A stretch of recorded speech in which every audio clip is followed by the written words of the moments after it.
Okay mga kababayan, Chris Ulo po at welcome po rito sa ating YouTube channel. Okay mga kababayan, pag-usapan lang ho natin itong na akala ng lahat wala na hong magaganap na rally itong INC, itong Iglesia ni Cristo. Kasi nga nung mga nakaraan nagbigay ho sila ng statement na kung saan gagawa ho raw sila ng rally hindi against kay Pangulong Bongbong. Ang paglaraling ito, paglabas daw nila ay pagsuporta nila kay Pangulong Bongbong Marcos at sumasang-ayon sila, naniniwala sila at gusto rin nila doon sa panawagan ni Pangulong Bongbong sa Congress, sa Quadcom, House of Representatives, na wag nang i-impeach itong si VP Inday Sara Duterte at mas tutukan na lang daw ng Congress itong kahirapan at iba't ibang problema ho ng mamamayang Pilipino. Pero maganda naman yan mga kababayan, ayos yung sinabi ni Pangulong Bongbong Marcos. Kaya itong INC lalabas, magrarally para suportahan yung sinabi ni Pangulong Bongbong, yung panawagan niya sa Congress. Kasi nga noong mga nakaraan mga kababayan, wala na tayong narinig na update, kala natin hindi tuloy. Hanggang sa ito, nagkaroon ho ng nilabas na pahayag ho ang Iglesia ni Cristo, natuloy ho yung kanilang rally sa January 13 yata, kung di ako nagkakamali. Dito ho gaganapin sa Luneta, sa Quirino Grandstand. Ngayon mga kababayan, meron ho itong si Congressman Marcoleta interview dito ho sa programa ho ng Net25, na kung saan itong Net25, alam ko nagmamayari ho niya ng Iglesia ni Cristo, na kung saan may interview at meron lang ho ko pinagtakahan. Painggan ho natin, magbigay ho tayo ng opinion dito. Painggan natin.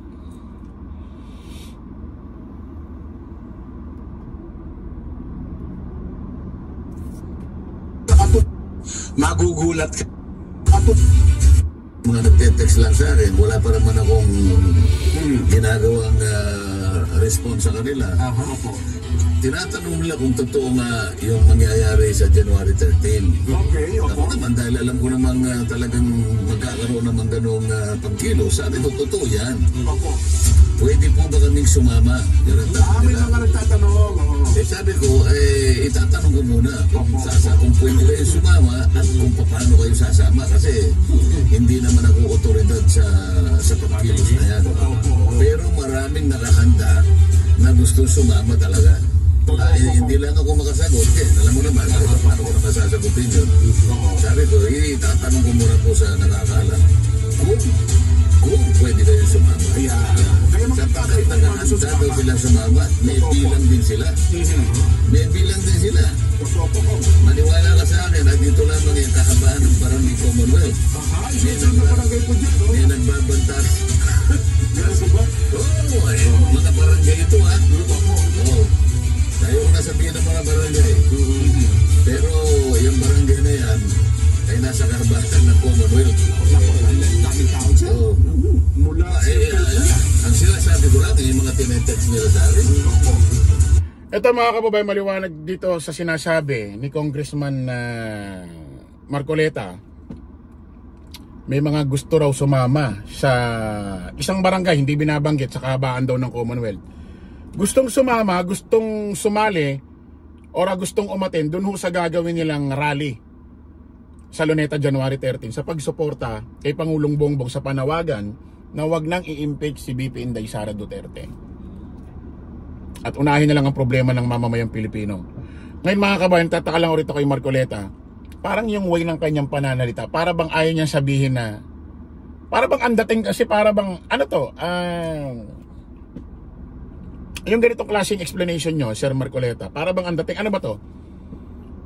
Para bang andating may mga sasama para ano to?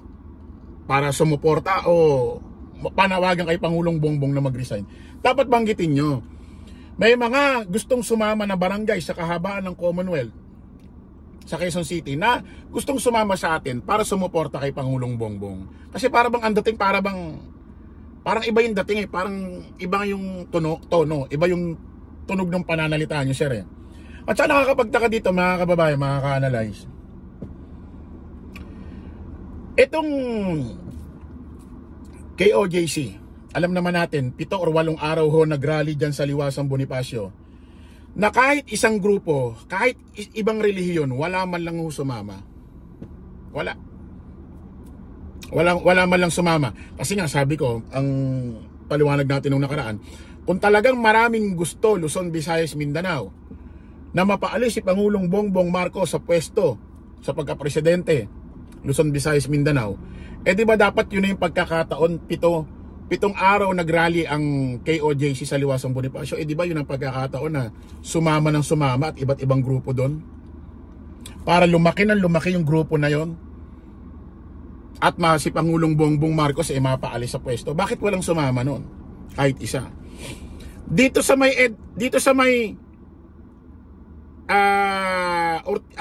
EDSA Shine, na sinasabi nila yung mga DDS follower, mga DDS vlogger, ilang araw nagrally dyan, EDSA People Power kuno.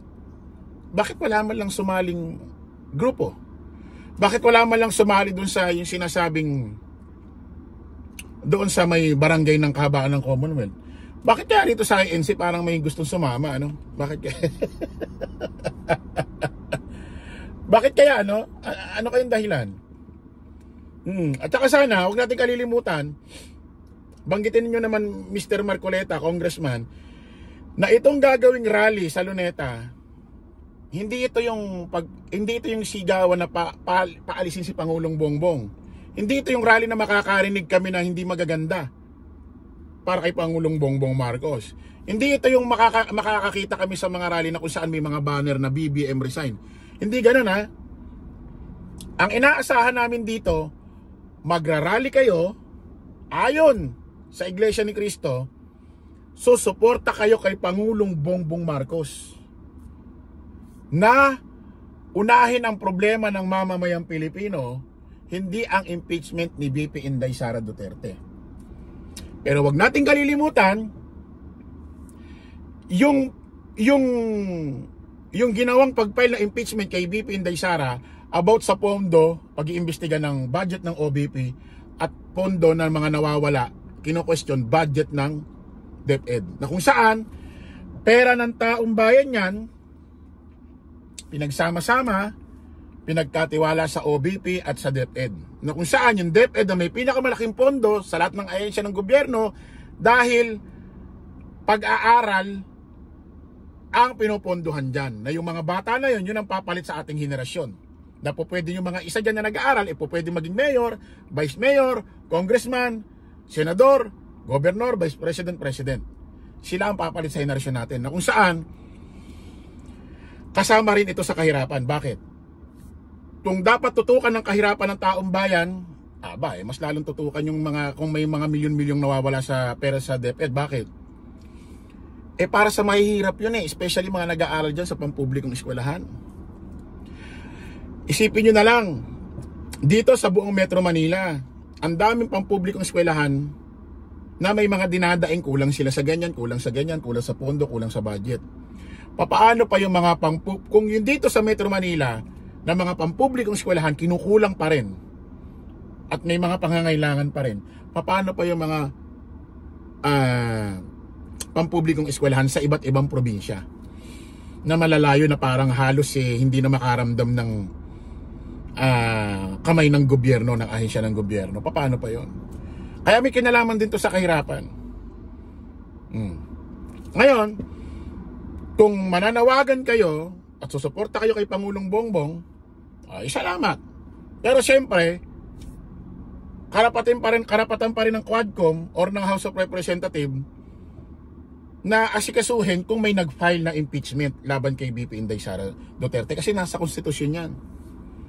Hindi naman po pwedeng may magpa-file tapos hindi nila papansinin. Kasi kahit sino pwedeng mag-file kay VP Inday Sara ng impeachment, kahit sino, kahit ako, kahit yung nanonood na ikaw, pwede. Ang masama, yung may magpa-file, hindi papansinin ng Congress. Yun lang yun. So sana nagkakaintindihan tayo dyan. At huwag nyo kalilimutan, Mr. Marcoleta, pupunta kayo or sa rally, magkakaroon ng rally sa Luneta January 13 para pagsuporta kay Pangulong Bongbong Marcos, ha? Baka makakita kami dyan ng mga placard na BBM resign. Baka makakita kami dyan ng BBM bangag. O sino mga organizer dyan? baka makarinig kami dyan ng mga BBM resign at kung ano-ano. Huwag natin kalilimutan ang sabi ng Iglesia ni Cristo at ng programa sa Net 25 noong nakaraang buwan, magkakaroon ng rally ang INC bilang pagsuporta kay Pangulong Bongbong sa panawagan na huwag i-impeach si BP Inday Sara. Unahin ang problema ng mamamayang Pilipino, problema ng Pilipinas. Hindi namin dapat kami makakarinig dyan ng BBM resign, BBM bangag, mga placard na BBM resign. Sana wala. Malinaw po. Maraming salamat mga kababayan. Kita-kita po ulit tayo sa panibagong live, panibagong vlog. Maraming salamat. Bye-bye.